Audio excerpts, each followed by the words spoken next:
Hello, Mayor and Council. I'm Quintus Schulzke. Been here before, live at Greenway and Cotton.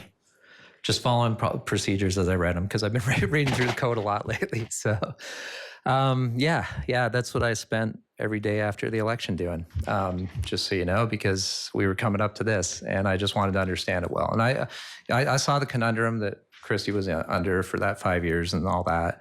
I just thought, it might be a good resolution to shoot for the 1 year. We didn't do that.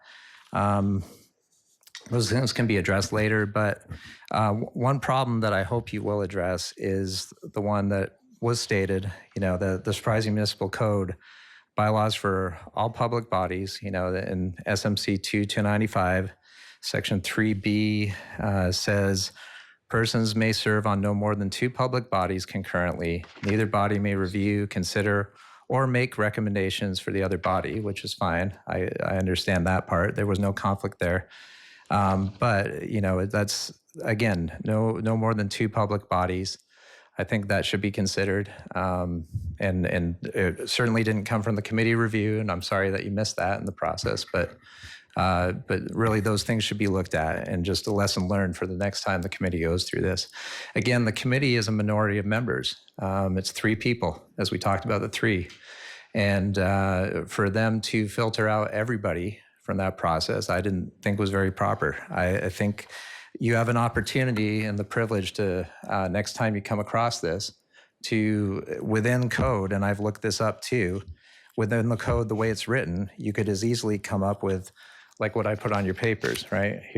Here's the people set up for arts and cultural advisors, right? And there are about 7 or 8 names on there, right? Everybody takes their vote, and then you tally them up. And I know this software may not do it, but we can find a software that can. And I think that would avoid problems like you had with Mr. Lair here as well. As much as I know you were following the process that was tradition, I think that's got to be a tradition that breaks, because the effect was filtering out the opportunity for other people to be heard or even considered in this matter.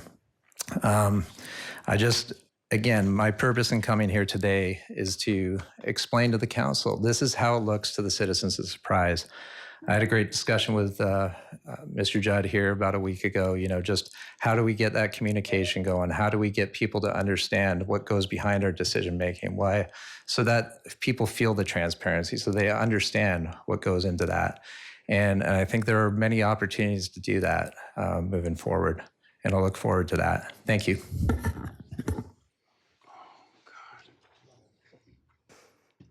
Hello, Mayor, Vice Mayor, and City Council members. My name is Rebekah Massie. I live over in the North Copper Canyon subdivision, since we're keeping things super official today.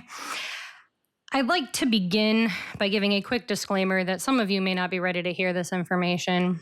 And after you hear it today, my daughter's been listening to Taylor Swift, so you might also think that I should be saying, hi, it's me, I'm the problem, it's me. But I would argue that that is not factual.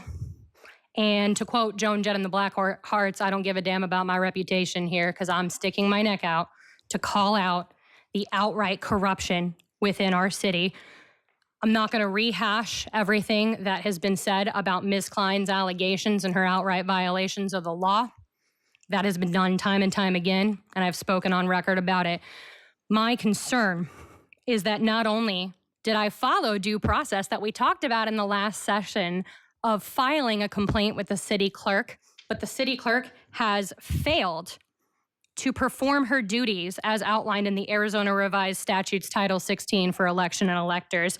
Specifically, there is an item within the penal code provisions of this, item 161010, that specifically states that if a person who is the election officer does not perform their duties, they are guilty of a Class 6 felony in the state of Arizona.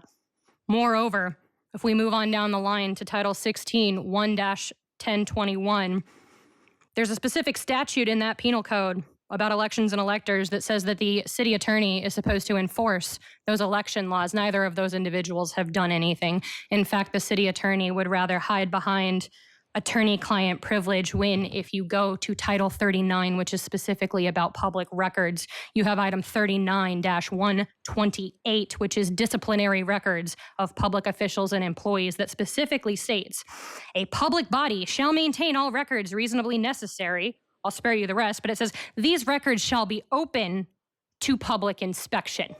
You cannot hide behind attorney-client privilege.